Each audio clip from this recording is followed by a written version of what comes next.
qu'on n'en pouvait plus, on en avait marre d'aller en prison, on en avait marre d'être maltraités. Hein. Vous vous rendez compte que des fois, quand la police nous envoyait les chiens dessus. Nous tiendrons aussi le temps qu'il faut. Vous pouvez constater vous-même, il n'y a pas d'abattement parmi nous. Nous sommes pimpantes, fraîches et disposes. Nous sommes organisés pour un roulement de repos et il n'y aura pas de relâchement. Si on devait tenir un mois, on tiendrait réellement un mois. Est-ce que c'était pas un petit peu inhabituel pour vous que de vous retrouver à dormir dans une église entourée par 150 prostituées? Écoutez, non, ça ne m'était jamais arrivé. Je passais quand même pas mon temps à occuper les églises. C'est pour ça que ça a marqué terriblement ma vie, puisque ça a duré qu'une semaine, mais je ne me souviens pas d'autres aventures similaires. L'église Saint-Nizier à Lyon, elle est connue de toute la France maintenant. Depuis 24 heures, 80 prostituées environ se sont installées dans cette église pour protester contre les amendes qu'on leur inflige et pour exiger la suspension des peines de prison qui frappent certaines d'entre elles. Vraiment, le dernier coup qu'on pouvait faire, on a pensé à l'église. C'est comme ça qu'on a fini à l'église, sans savoir comment ça allait finir, sans savoir si on allait sortir de là-bas morte ou vivante. Vous êtes, avez-vous déclaré, le président de tous les Français. Alors vous êtes aussi le président des prostituées. Aujourd'hui, nous nous sommes réfugiés dans une église du centre de Lyon pour soustraire à l'action de la police des femmes qui devraient être incarcérées. Au magistrat suprême, nous demandons de surseoir aux poursuites dont nous sommes les victimes. Autrement, la police devra nous massacrer dans l'église. Aucune d'entre nous n'ira en prison, Monsieur le Président. Les femmes prostituées de Lyon.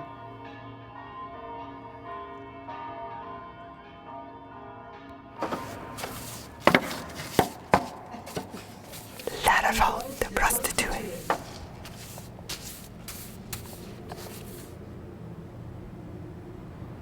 Ces personnes font le ménage. Bonjour. Bonjour. d'Australie, qui vient faire un reportage sur l'événement du 2 juin 75. Ah, c'était les prostituées? Vous saviez que c'était le 2 juin 75? Non, mais je savais que c'était en 75. Vous n'êtes même pas lyonnaise. Non, j'étais à Vous Paris êtes à ce lyonnaise? moment-là. Non, pas du tout, pas du tout. Marion, qu'est-ce qui s'est passé le 2 juin 75? Je sais pas. They don't remember? They don't remember? They don't know. They don't know. Only one person. Would they be? And she's not from Lyon. Ah, would they be interested in knowing? Elle voudrait savoir si ça vous intéresserait de savoir ce qui s'est passé ou comment ça s'est passé. Moi, je n'étais pas à Lyon, n'étais pas arrivée à Lyon. Nous sommes arrivés qu'en 81. Elle s'appelait Hula, la meneuse. Alors, elles ont... je sais pas, elles ont été logées dans l'église? Dans les deux nefs, mais plus que les deux nefs parce qu'elles étaient 150. 150, c'était un tour de force. C'est pour ça que c'est connu dans le monde entier. C'est la seule fois dans le monde où un mouvement de prostituées, des femmes se sont réunies comme ça. Je le savais, oui, on en avait parlé. Elles étaient venues se réfugier à Saint-Nizier. Oui, je m'en souviens maintenant. Je ne savais pas quand c'était, mais j'en ai entendu parler. On peut penser à Marie-Madeleine. Justement, donc c'est un très bon exemple. Le Christ, Marie-Madeleine, c'est l'apôtre préféré du Christ, en femme. Alors, elles sont restées combien de temps? Je ne sais plus. Combien de temps? 10 jours, dans l'église. 10 jours.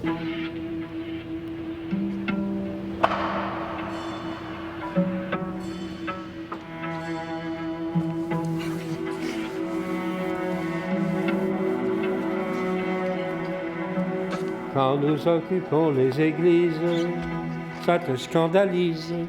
Grenouille de bénitier, toi qui nous promettais le diable, nous venons manger à ta table à Saint-Nizier. Lundi 2 juin. À 7h du matin, la police attend sur le pied de guerre face à l'église Saint-Bonaventure. À pied, en voiture radio, en civil comme en uniforme, aucun membre de la corporation ne manque à la fête. Petit matin de juin, frisquet. Ils ont bien dû se geler en nous attendant pendant 2 heures. Mais ce n'est pas moi qui les plaindrai. En tout cas, nous sommes à Saint-Nizier. Il y avait eu une rencontre le samedi soir, Père Louis Blanc. qui avait précédé le dimanche, et où Hula et d'autres avait dit oh oui, mais alors il paraît que c'est pas très sûr Saint-Bonaventure. Est-ce qu'il faudrait pas plutôt aller à Saint-Nizier? Hein? Voilà. Bon. Et donc, lorsque le lendemain, toutes les personnes prostituées, mais elles venaient en grand nombre, hein, elles étaient au moins, elles approchaient d'une centaine au début, quoi, hein, quand elles ont commencé de répondre. Elles venaient toutes à Saint-Bonaventure. Et il y avait un certain nombre de personnes, dont certaines d'entre elles, mais des gens du nid, qui disaient finalement, c'est pas là, c'est à Saint-Nizier. Elles rentraient, les plus pieuses allumaient un cierge pour que l'opération réussisse. Elles sortaient par les portes latérales. Il y avait je revois encore des voitures de police qui étaient devant l'église Saint-Bonaventure. Ils se marraient, ils se disaient « on va vous cueillir à l'intérieur ». Mais une fois qu'elles étaient rentrées dans l'église, elles sortaient par les portes latérales et s'en allaient chacune du côté de Saint-Nizier.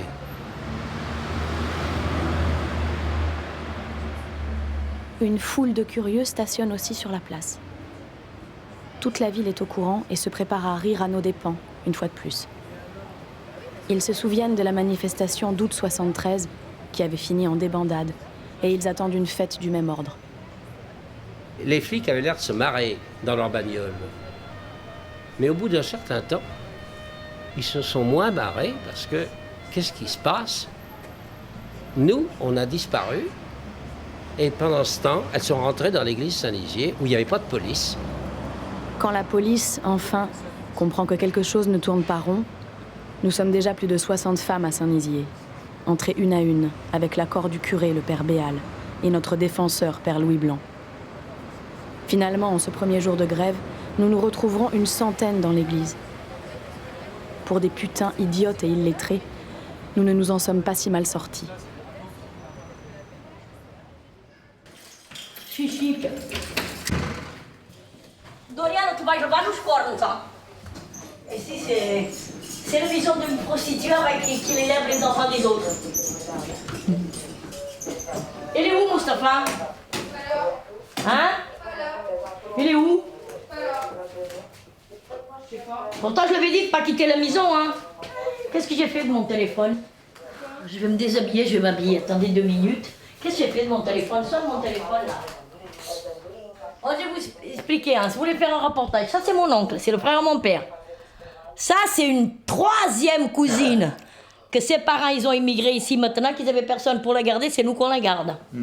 Alors voyez un peu déjà. Voilà, c'est déjà ça la vie de Maria. Maintenant je vais quitter ça et je reviens. On va chercher Alexandre.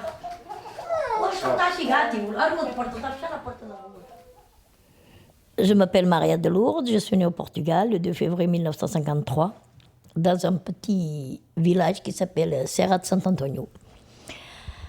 Voilà qu'à 14 ans, mes parents m'ont mariée. Voilà le résultat, ce qui est sorti. Une petite fille qui est née sur des muettes. À 16 ans et demi, je l'ai quittée. Je suis retournée en France rejoindre mes parents, qui étaient là avec mes 2 petites sœurs, donc Marie et Dolores. Et voilà, je suis arrivée ici. Le travail à l'époque a été facile, bien sûr. J'étais femme de ménage. Je gagnais 400 francs par mois. Maman me prenait les 400 francs par mois parce qu'il fallait garder ma petite fille. Dans tout ça, après, j'ai fait quelques connaissances où j'ai connu une Portugaise que sa copine, elle se prostituait.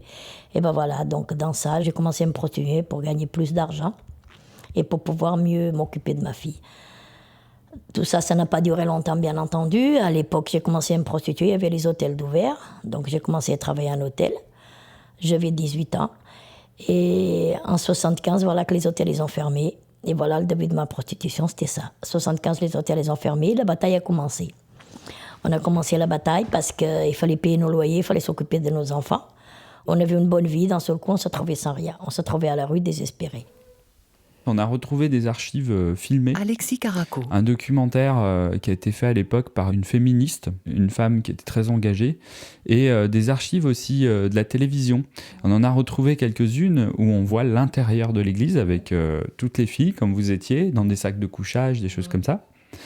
Et on a des interviews à l'intérieur de l'église de Ulla ou de Barbara. Je vous le montre. Un enfant de la science publique, de toute façon, par nos parents, c'était déjà quelque chose de taré. Hein, pas de problème. Si tu veux chercher du travail, enfin, si tu veux chercher du travail quand Vous connaissez cette personne? On désigne un gosse public, Ouais, mais elle a arrêté. Et donc c'est Je ne me rappelle pas les noms. Barbara. Vous savez pourquoi on ne se rappelle pas les noms en fait? Parce que quand on travaille sur... on n'a pas nos vrais noms au travail. Moi oui, moi je m'appelle Maria de Lourdes, au travail je m'appelle Maria. Mais la plupart des filles, elles n'avaient pas leur nom. Par exemple, vous avez Oula, elle ne s'appelle pas Oula, elle, par exemple. La plupart des filles, c'est ça. Mais je la connais bien. Alors que moi je me sens pas tous ces vices, enfin... Elle était intelligente, ça se voit, cette fille. J'ai entendu qu'elle avait fait des études. Mais il y avait beaucoup de filles, beaucoup de prostituées qui avaient fait des études. Et après, la vie, elle a tourné au vinaigre, donc voilà.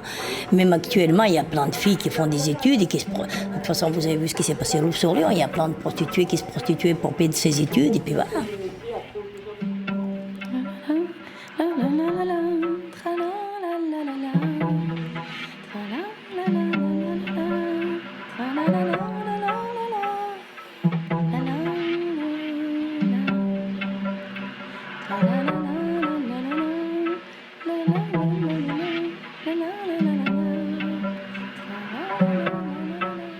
Ce qui a déclenché l'affaire, je vous dis, c'est une personne, je revois très bien, qui est condamnée à aller en prison Père Louis Blanc. parce qu'il y a récidive de sa présence sur le trottoir. Et alors, c'est ça qui a été déclencheur. Non, nous n'irons pas en prison. Les personnes prostituées étaient systématiquement verbalisées par la police. Verbalisées, sans arrêt, sans arrêt, sans arrêt. Prison, révolte. On me fit attendre une petite heure. Puis j'eus droit à mon premier interrogatoire. Nom, prénom, nom de bataille, âge, situation de famille, adresse, depuis combien de temps t'adonnes-tu à la prostitution, pourquoi, pour le compte de qui. J'ai bien donné mon nom et un nom de bataille, le premier qui m'est venu à l'esprit, Barbara. Celui-là m'est resté. Mais pour le reste, les enfants, mon adresse, ça, je le gardais pour moi. J'étais une putain, maintenant. Une vraie. J'étais Barbara. J'avais pris le faux nom de déguisement de la prostituée professionnelle. J'avais désormais 2 vies. Le tapin et ma vie personnelle. Barbara la prostituée devait cacher son véritable prénom. Ni les flics, ni les autres femmes, ni les clients ne devaient le connaître. Ce fut ainsi pendant 3 ans.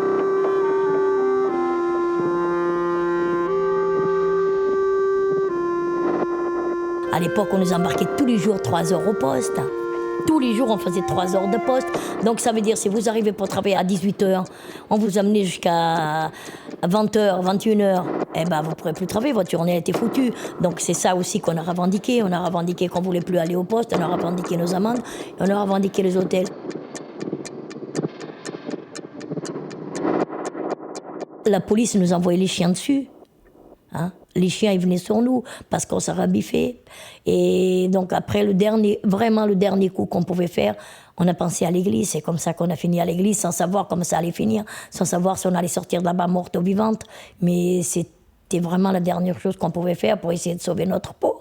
Parce qu'à quelque part, moi comme beaucoup d'autres, on n'était pas obligés de se prostituer.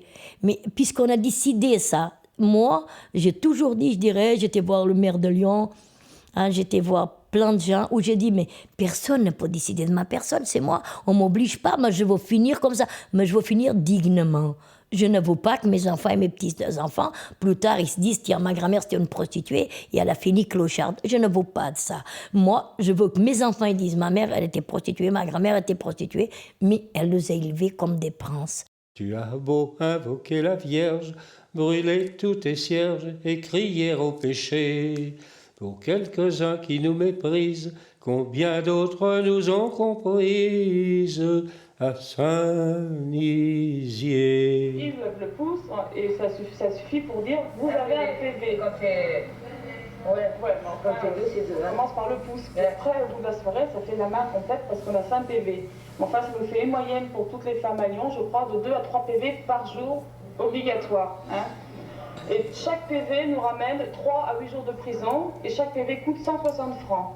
Ce qui fait que la prostitution actuellement rapporte au gouvernement, pour toutes les femmes prostituées, de France seulement, 150 milliards par an. Et ça, je crois que c'est un chiffre très important. Mais du coup, qu'est-ce que ça fait de revoir ces images ? Écoutez, de revoir ces images, ça, bien sûr, ça revient quand moi j'avais 18 ans. Et il est clair que c'est choquant, ça me fait la chair de poule et tout ça. Mais quand je vois ça, ça me fait penser qu'on était précaire en 75. Précaire on est aujourd'hui. On est encore plus précaire aujourd'hui qu'on était en 75, je crois. Quand elle nous parle de 2-3 PV par jour, il est certain on avait même plus que ça parfois. Aujourd'hui, on n'a pas les PV, on a les amendes pour les véhicules, donc ça devient exactement la même chose. À l'époque, notre crainte, toujours, c'était qu'ils nous enlèvent nos enfants. Parce que comme elle dit, qui dit prison, on dit qu'on nous enlève nos enfants si on n'a pas de famille. Moi, c'était pas mon cas, j'avais ma famille ici. Donc quand j'avais des contraintes par cœur, maman, elle allait les payer, je sortais. Mais il y a plein de filles qui n'avaient pas cette chance-là, donc elles étaient en prison, elles se trouvaient avec les enfants à la DAS.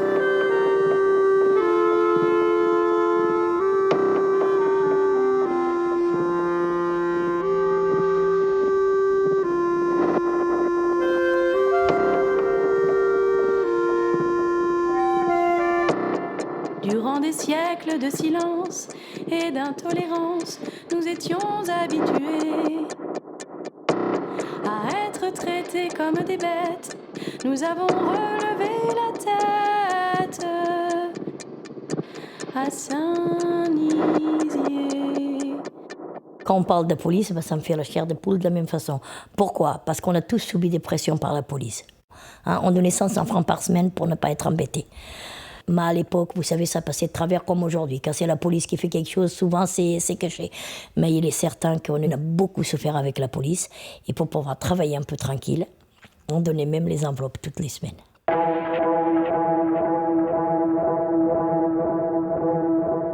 Ça a été effectivement un moment marquant dans l'histoire des luttes de prostituées, un moment d'impulsion. Lilian Mathieu. Parce que ça a été la première véritable action collective qui ait un tel retentissement médiatique, qui ait aussi une telle puissance. Il y avait déjà eu des tentatives de protestation collective de la part des prostituées, notamment à Lyon, 3 ans plus tôt, lorsque la police a voulu fermer les hôtels de passe. Mais elles avaient tenté d'organiser une manifestation et ça avait été un échec parce qu'elles étaient juste un petit groupe de prostituées qui avaient osé s'afficher publiquement dans la rue pour protester, mais elles étaient vraiment trop peu et leur manifestation était apparue comme ridicule. Là, avec l'occupation d'églises, elles sont plus d'une centaine à occuper ce bâtiment et leurs revendications sont prises au sérieux. C'est-à-dire que pour la première fois, on accepte de les écouter. On accepte de les écouter sans rire d'abord de leurs revendications. Et puis, il y a un effet, un retentissement médiatique, c'est-à-dire que les médias, pas simplement sur Lyon, mais nationalement, voire même internationalement, s'intéressent à ce mouvement qui paraît improbable, un peu incongru. Et puis, il y a le fait que la mobilisation fait tache d'huile, c'est-à-dire que ça commence à Lyon, parce que les Lyonnaises, elles ont des problèmes spécifiques qui sont liées à la répression dont elles sont victimes de la part de la police de Lyon, mais des prostituées d'autres villes se reconnaissent dans leur combat et à leur tour se mettent à occuper des églises. 8h. Il va bientôt y avoir 36 heures qu'une centaine de prostituées lyonnaises occupent avec l'accord du curé l'église Saint-Nizier. À l'origine de tout cela, la vague de répression puritaine qui s'est abattue sur Lyon ces dernières semaines. La loi tolère la prostitution, mais pour chasser les filles des rues, après avoir, il y a 2 ans, fermé les maisons, on leur inflige des procès-verbaux à raison de 4 ou 5 par jour. Résultat, pour récidive, les filles sont passibles de peine de prison. Et dans le même temps, le fisc leur réclame de lourds rappels d'impôts. On tolère d'un côté, on réprime de l'autre. Écoutez, Hula, c'est elle qui mène le mouvement actuel et pour l'instant, ça se passe plutôt bien. Nous tiendrons aussi le temps qu'il faut. Vous pouvez constater vous-même, il n'y a pas d'abattement parmi nous. Nous sommes pimpantes, fraîches et disposes. Nous sommes organisés pour un roulement de repos et il n'y aura pas de relâchement. Si on devait tenir un mois, on tiendrait réellement un mois. Pourchassées par la police, les prostituées de Lyon sont réfugiées en l'église Saint-Nizier. Lettre à la population. Ce sont des mères qui vous parlent. Des femmes qui essayent d'élever seules leurs enfants le mieux possible et qui ont peur aujourd'hui de les perdre. Oui, nous sommes des prostituées. Mais si nous nous prostituons, ce n'est pas parce que nous sommes des vicieuses. C'est le seul moyen que nous avons trouvé pour faire face aux problèmes de la vie.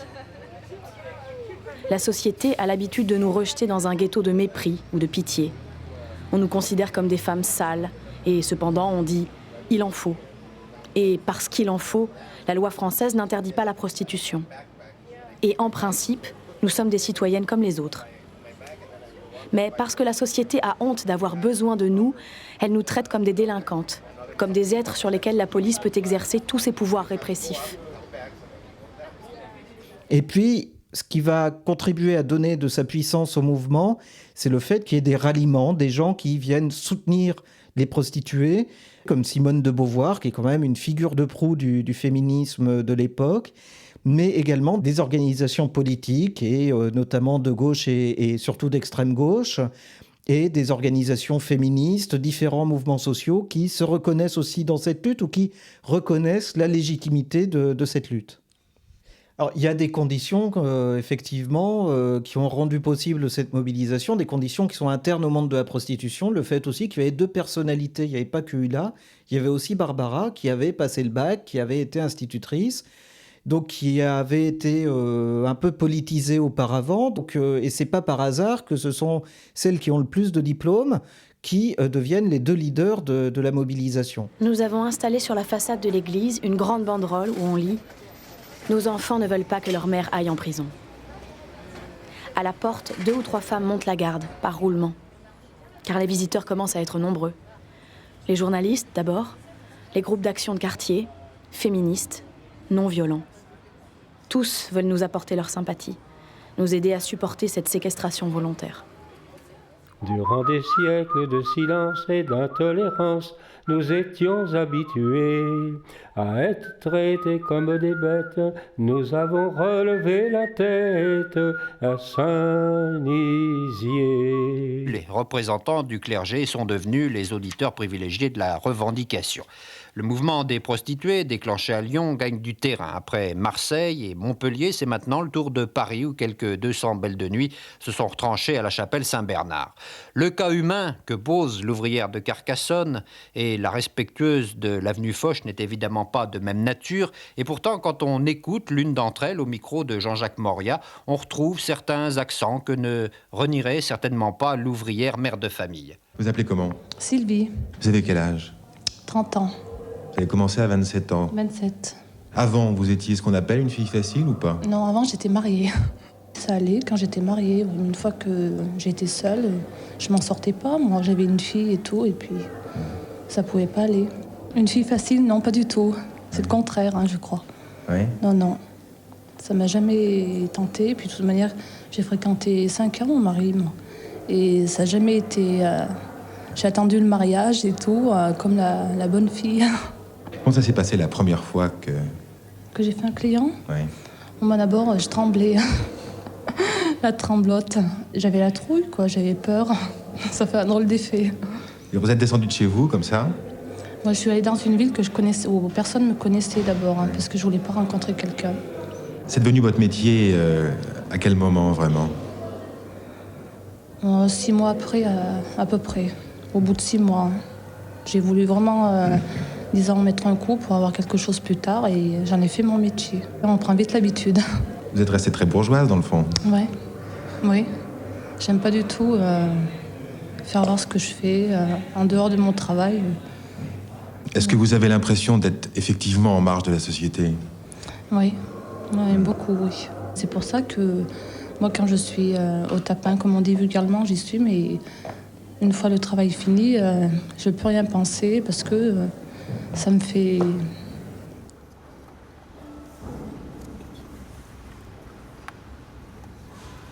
Vous vous réveillez le matin dans l'église, ça se passe comment? Si vous voulez, dans l'église, on ne dormait pas tout le temps. Vous voyez, donc on dormait un peu, que ce soit le jour, que ce soit la nuit. Hein. On dormait pas spécialement la nuit. Maria de Lourdes. Parce que nous, on avait l'habitude de travailler la nuit, donc on dormait plutôt la journée, nous. Et puis, de toute façon, on savait qu'il y avait les forces de l'ordre, qu'il y avait la police et tout dehors. On n'avait pas le cœur à dormir. Hein. Et puis, on avait laissé nos enfants dehors aussi. Hein. Il y avait beaucoup de mamans là-bas qui avaient laissé nos enfants dehors, donc on n'avait pas spécialement le cœur à dormir. On avait plutôt le cœur à penser quand c'est qu'on pouvait ressortir pour travailler. Avant même d'entrer à Saint-Nizier, nous avons déclaré aux représentants de la presse que nous ferions appel à Madame Françoise Giroud, secrétaire d'État à la condition féminine, pour lui exposer nos problèmes. La réponse ne s'est pas fait attendre. Ce lundi même, avant d'avoir été sollicitée directement, Madame Giroud a refusé de nous recevoir. Ce n'est pas de ma compétence, dit-elle, mais de celle du ministre de l'Intérieur. Monsieur Poniatowski serait-il aussi secrétaire d'État à la condition féminine? Une fois de plus, on nous assimile à des délinquantes, à des fauteurs de troubles, en tout cas pas à des femmes. Les prostituées ont fait appel à de nombreux ministres et même, vous le savez, au président de la République. Elles ont demandé à un moment l'arbitrage de Françoise Giroud, secrétaire d'État à la condition féminine. Et pour Françoise Giroud, tout cela n'est pas de son ressort, mais de celui du ministre de l'Intérieur.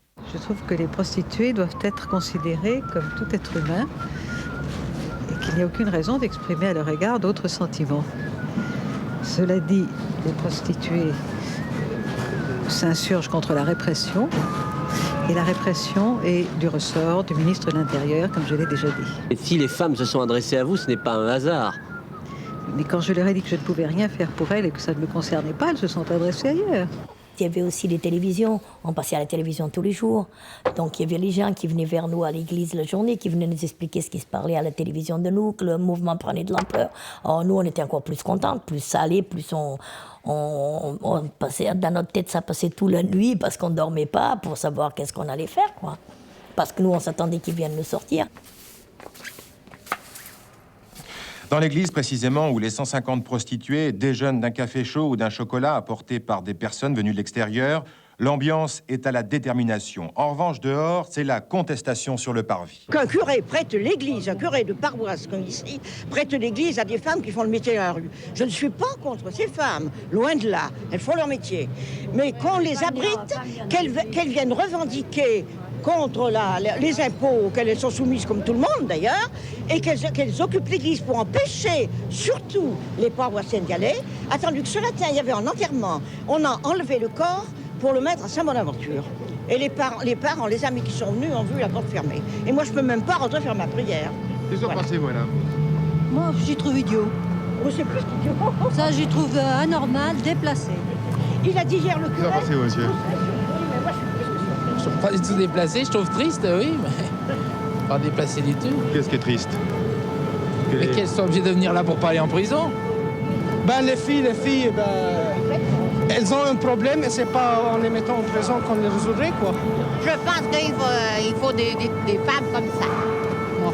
Mais il faut comprendre les hommes. Les hommes qui n'ont pas de femmes, il faut comprendre. C'est tous des hommes mariés qui viennent.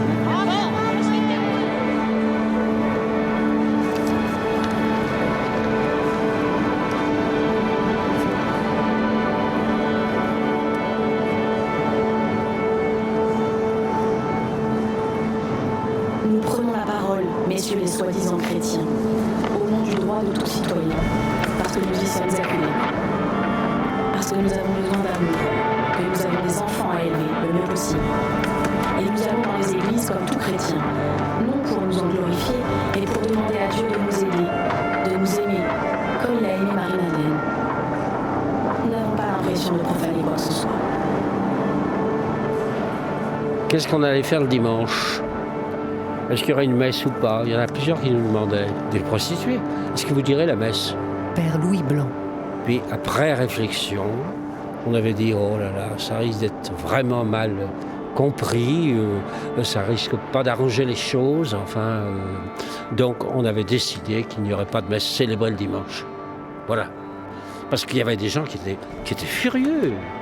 J'ai reçu un courrier, il faut voir, j'ai reçu un courrier d'insultes de gens qui m'insultaient. Je m'en fous. C'est tout. C'est tout. Quand on assume quelque chose, cause toujours qui m'intéresse. Mais, bah oui, j'ai reçu des lettres, pas piquées des verres. Hein. La hiérarchie me faisait confiance. Voilà, c'est tout. Bah oui, on s'est mouillé, c'est vrai. On était tous d'accord à Lyon, au niveau de la hiérarchie lyonnaise, quoi, enfin religieuse, de l'occupation de cette église. Moi, que je suis catholique, vraiment avec toutes mes communions et tout, quand on est rentré là-bas, on ne pensait pas à prier, on ne pensait rien de tout ça. Maria de Lourdes. Nous, on pensait sauver nos peaux et que les gens ils viennent nous aider pour s'en sortir de cette bataille-là. C'est tout ce qu'on pensait, on ne pensait pas à prier. Loin de ça. Le curé, il venait vers nous, il nous faisait le Saint-Père et tout ça, mais nous, on ne pensait pas ça. Nous, on faisait ça pour lui faire plaisir parce qu'il était bien gentil de nous laisser dans son église. Mais nous, on pensait plutôt, c'était de s'en sortir, de gagner cette bataille où on était. Que s'est-il passé dans les tout derniers jours de l'occupation ? Est-ce que vous pourriez nous les décrire ? Il y avait une lassitude. On attendait la réponse, bien évidemment, du ministère. Leur tract, c'était « nous ne sortirons de l'église que lorsque vous nous aurez donné l'assurance que vous renoncez à nous foutre en prison chaque fois que vous estimez qu'il y a récidive. Nos enfants ne veulent pas que leur mère aille en prison. »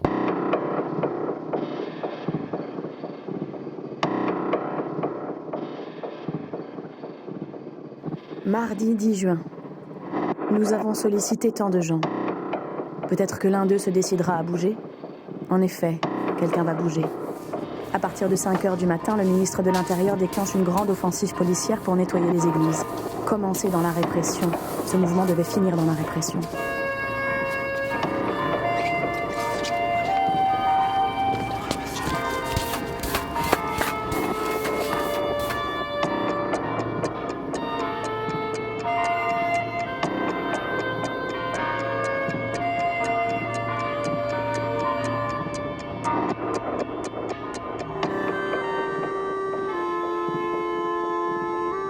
Il n'y a plus aucune prostituée dans aucune église de France. Sur l'ordre même du ministre de l'Intérieur, M. Poniatowski, les opérations d'évacuation ont eu lieu à 5h ce matin, partout où ces dames s'étaient installées, à commencer par la chapelle de la Tour Montparnasse à Paris. Si l'on en croit le témoignage d'une de ces prostituées qui occupait cette chapelle et qui a rencontré Claudine Roy, eh bien, les policiers n'ont pas été, disons, très galants avec les belles de nuit. Ce matin, à 5h, les forces de police sont rentrées, comme on peut dire, en force. Ne nous ont pas donné aucune explication. On sont entrés avec des matraques, ont frappé les femmes, nous ont fait sortir de force. Et certaines femmes ont laissé leurs sacs, leurs papiers, leurs vêtements. On ne peut pas les récupérer, ils sont encore devant et interdisent tout accès. Vous étiez combien dans la chapelle ? Une bonne centaine. Certaines étaient parties se reposer ou tout du moins prendre une douche. Est-ce que vous avez prévenu le prêtre responsable de la paroisse ? Le prêtre responsable, nous lui avons téléphoné immédiatement et il a dit attendez un petit peu parce que si ça se fait ici, ça se fait sûrement dans toute la France. Ce qui a été constaté, toutes les églises sont évacuées par les forces de police. Et qu'est-ce que vous pensez faire maintenant ?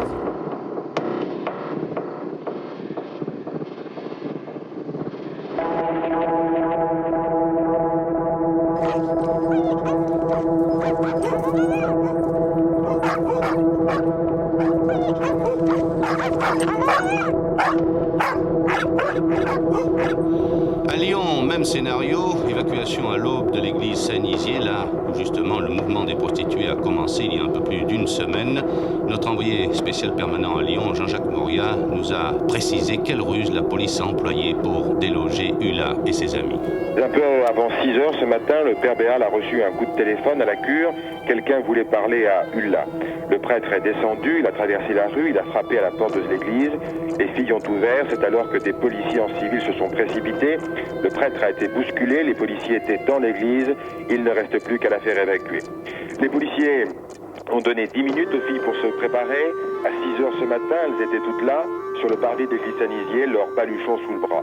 Mais tout ne s'est pas passé aussi simplement, car au moment où les policiers sont entrés, Ulla et Barbara, deux des animatrices de ce mouvement, ont été bousculées au point qu'il a fallu les conduire à l'hôpital. Les filles n'ont pas eu le temps de nettoyer l'église comme elles le voulaient. Le père Béal, curé de Saint-Nizier, est très choqué par ce qui s'est passé, mais Michel Poniatowski avait dit que la police, en cas de trouble de l'ordre public, entrerait partout, y compris dans les universités et les églises, lieux d'asile depuis des siècles. Aujourd'hui, c'est fait.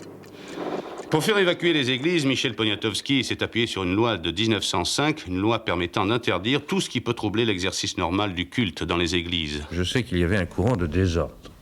Il y avait 6 églises occupées, dans des conditions de désordre à l'intérieur et à l'extérieur des églises, et nous savions aussi que plusieurs autres églises allaient être occupées aujourd'hui, y compris probablement Notre-Dame.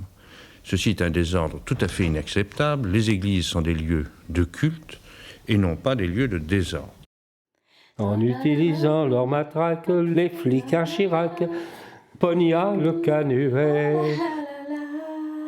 ont cru gagner une bataille, ils ont fait une erreur de taille. À Saint-Nizier, nul ne peut plus nous faire taire. De toute manière, nous voulions arracher le droit d'être ce que nous sommes, femmes, et non pas bêtes de somme. À Saint-Nizier. C'était leur chant national, du 2 au 10 juin 1975.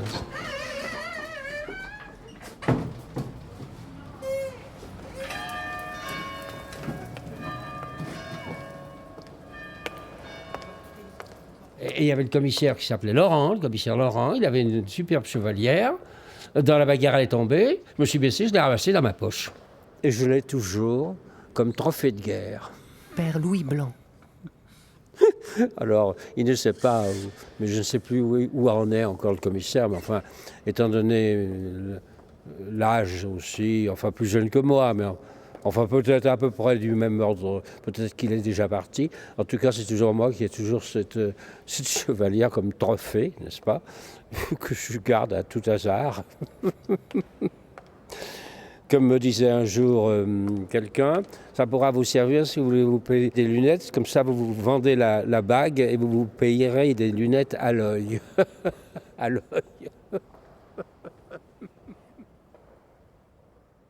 Le fourgon nous conduit au commissariat Molière. Un policier me dit « Et vous ne pleurez même pas ?» Pourquoi aurais-je pleuré ? Nous avions gagné la plus belle des batailles. Nous avions forcé les gens à prendre conscience de notre existence et nous avions évité la prison. Même l'intervention de la police a servi notre cause. Elle a permis d'admirer une fois de plus le courage des forces de l'ordre qui viennent à 120 hommes armés, une vingtaine de chiens et des bombes lacrymogènes pour jeter dehors une centaine de femmes endormies.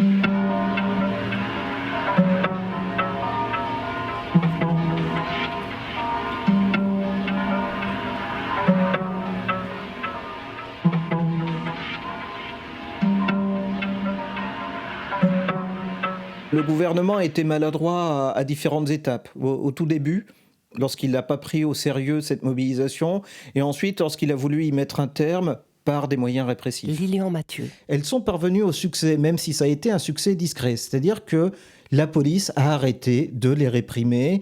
On a dû muter les policiers, les responsables policiers qui avaient décidé de cette répression, et donc leur situation au quotidien est devenue beaucoup plus favorable, est redevenue assez tranquille. On leur a flanqué la paix, je dirais, dans leur activité quotidienne. Aujourd'hui, avec le recul, je pense quand même qu'il a valu la peine. Il a valu la peine, pas spécialement pour moi. Aujourd'hui, je suis âgée, mais pour toutes les filles qui sont venues après nous, elles ont eu une meilleure vie que nous. Elles n'ont plus été embarquées au poste, elles n'ont plus toutes ces amendes à payer, elles n'ont plus de contraintes par cœur, elles pouvaient se prostituer tranquilles, elles n'ont pas eu besoin d'aller en prison pour des contraintes par cœur.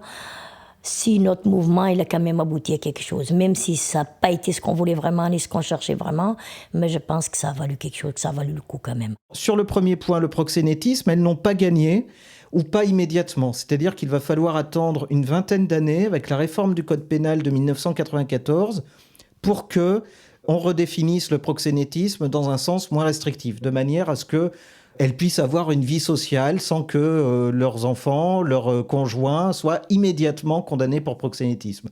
Donc ça va prendre du temps. Et pour l'ouverture des droits sociaux, ça sera un échec parce que elles n'ont toujours pas accès à la sécurité sociale ou à une caisse de retraite en tant que prostituées. Donc ça a été plutôt une déception, malgré qu'un magistrat qui a été nommé par le gouvernement pour conduire une mission d'information sur la prostitution ait fait des propositions. Mais comme c'est souvent le cas, son rapport a été oublié, il a été enterré, comme on dit en France, sitôt qu'il a été remis. Aujourd'hui, quand on rentre dans Saint-Nizier, il y a absolument rien en fait qui évoque l'événement à l'époque. Est-ce que vous pensez que ça serait important que l'Église ou que la ville de Lyon fasse quelque chose pour qu'il y ait une petite affiche, quelque chose qui explique à l'intérieur de l'église aux gens qui visitent qu'il y a eu cet événement, qui est quand même un événement qui est singulier. C'est quelque chose qui n'est jamais arrivé avant dans le monde, que des prostituées demandent à avoir la parole. Quand vous voyez tout ce qu'il y a eu comme manifestation, ça serait important. Mais vous savez, les prostituées dans le monde, elles sont tellement mises à terre que je pense que ça n'arrivera jamais. Donc c'est un truc, ne même pas y penser. Hein. On est tellement plus bas que terre dans le monde entier, ils nous prennent tellement pour moins que rien que demander quelque chose qui puisse dire à l'église Saint-Nizier il y a eu un mouvement de la prostitution, ça n'arrivera jamais. Bien sûr que ça serait chouette, ça serait beau, ça serait pour les femmes, que ça serait bien, mais ça se fera jamais. Il ne faut même pas y penser. J'ai compris quand on a fait notre mouvement qu'il y a eu ça se suit dans le monde entier. Je pense qu'ils ont pu en tirer cause dans bien des pays. Cela me fait plaisir de savoir qu'il y a eu dans des pays où les filles elles sont mieux qu'elles étaient auparavant. Ici, chez nous, c'est pas le cas, mais on va continuer à se battre. Peut-être qu'un jour viendra.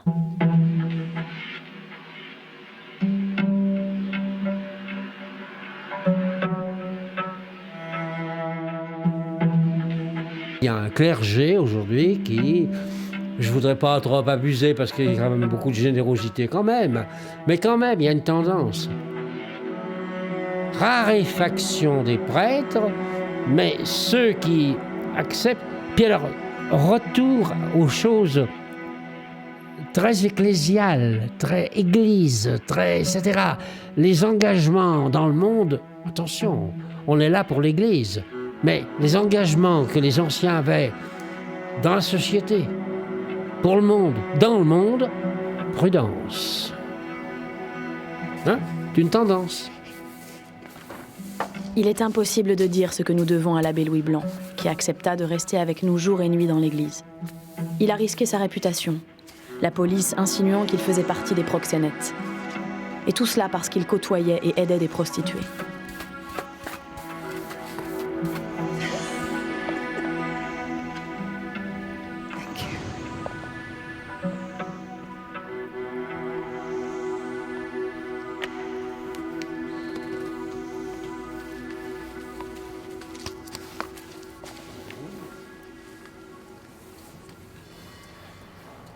Voilà, bon, ben, ça fait donc une date anniversaire, 2 juin, hein. Donc 1975. J'allais avoir 50 ans. Les années ont passé. Hein. Alors ici dans l'église, est-ce que vous vous souvenez où vous avez dormi? Ah oui, bien sûr.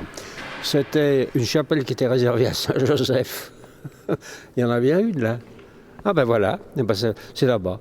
Alors, il y avait Christian Delorme qui était avec moi. Est-ce que c'était pas un petit peu inhabituel pour vous que de vous retrouver à dormir dans une église entourée par 150 prostituées? Bah écoutez, non, ça ne m'était jamais arrivé. Je passais quand même pas mon temps à occuper les églises. C'est pour ça que ça a marqué terriblement ma vie, puisque ça a duré qu'une semaine, mais je ne me souviens pas d'autres aventures similaires. Il y a beaucoup de gens qui visitent cette église, mais il y a certainement aussi des gens qui ont entendu parler de cet événement et qui se demandent pourquoi ici il n'y a aucune trace de l'événement. Aucune trace. Je n'ai jamais été responsable, moi, de ces lieux. Je les ai occupés. Alors, je n'ai aucun titre pour faire en sorte qu'il y ait un lieu souvenir. Hein? What are you doing? Je gratte la cire des cierges. Je pense que c'est au moment, parce qu'on a beaucoup de célébrations. Par exemple, je pense là que ça remonte à la veillée pascale avec les cierges. Voilà, à plusieurs reprises dans l'année, selon les cérémonies, on a les cierges. Donc il y a toujours un peu de cire, malgré la collerette qui tombe.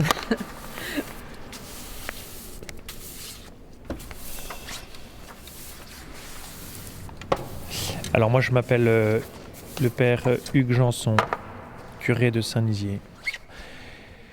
Ce que j'en sais, ce qu'on m'en a dit pas grand-chose, pour la petite histoire, il y a eu à un moment donné une manifestation des prostituées à Lyon vers 2008 ou 2009 et il s'est répandu le bruit que les prostituées auraient bien aimé voulu revenir à Saint-Nizier pour reprendre le symbole de 75. Ça ne s'est pas fait, mais c'est à ce moment-là surtout que j'en ai entendu parler. C'est-à-dire, est-ce qu'elles vont venir ou pas? et est-ce qu'on laisse l'église ouverte ou pas.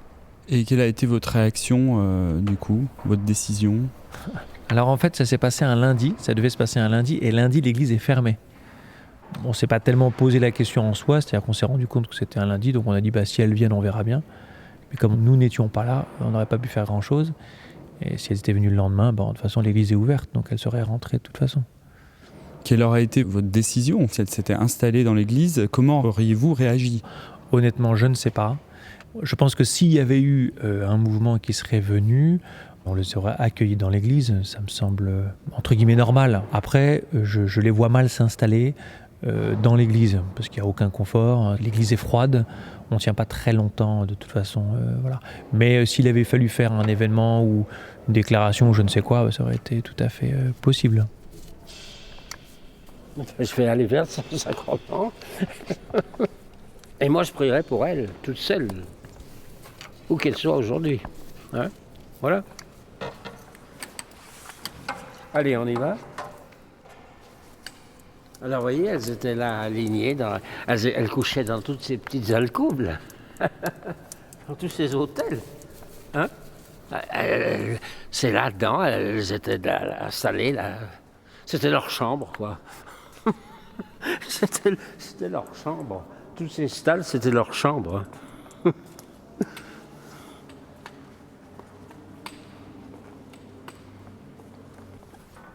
Et la chapelle Saint-Joseph, enfin là vous avez... Elle était de l'autre côté.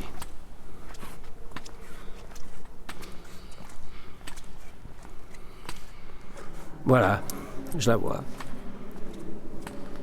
C'était là-bas que nous étions. Vous voyez, l'hôtel qui est là-bas. Voilà, c'était là. C'est là qu'avec Christian Delorme, ici même.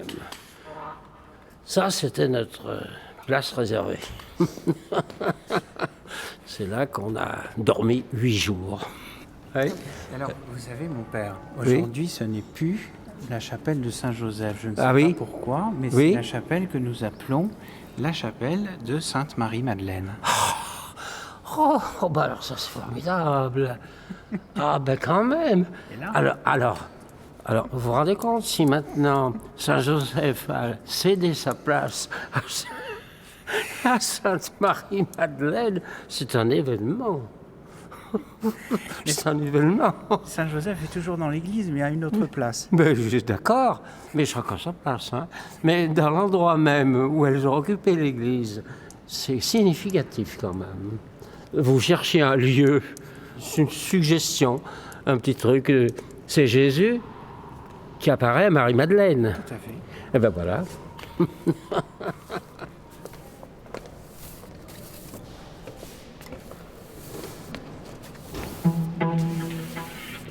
J'ai fait mes premiers pas sur le trottoir à Lyon, en juin 1972. Pendant 3 ans, j'ai mené une vie écartelée. Vie de femme, vie de prostituée. Et puis un jour de 1975, je me suis rendu compte, en parlant avec d'autres, que cela ne pouvait pas continuer.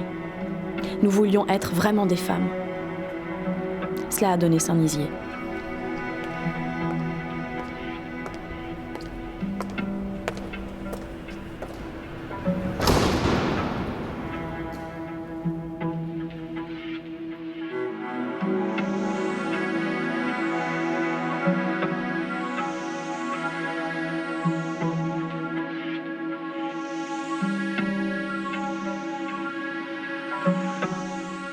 La révolte des prostituées, une réalisation d'Eurydice Aronet avec Alexis Caraco, le père Louis Blanc, Maria de Lourdes, Lilian Mathieu, chargée de recherche au CNRS, et les techniciennes de surface de l'église Saint-Nizier à Lyon. Avec des extraits de La Partagée, un texte écrit par Barbara et Christine de Koning, interprété par la comédienne Juliette Roudet. Avec des extraits du film documentaire Les prostituées de Lyon parlent, une réalisation de Carole Rousseau-Poulos. Avec des archives de l'INA une musique originale écrite et jouée par Stuart Brand avec à la clarinette Elena Jeffries. Réalisation à France Culture Julie Bérécy avec les ingénieurs du son Pierre Devalet à la RTBF, Alain Joubert à France Culture. Assistance, recherche et traduction Alexis Caraco, Nicole Gouche, Albert Lecohanet et Tom Morton. Un remerciement particulier à Kay Mortley. Une création réalisée avec le soutien du Fonds Du Côté des Ondes, coproduite par la RTBF et France Culture et l'Université de Technologie à Sydney. Une coproduction sur les docs d'Irène Omelianenko à France Culture et Par Oui Dire à la RTBF, une émission de Pascal Tison.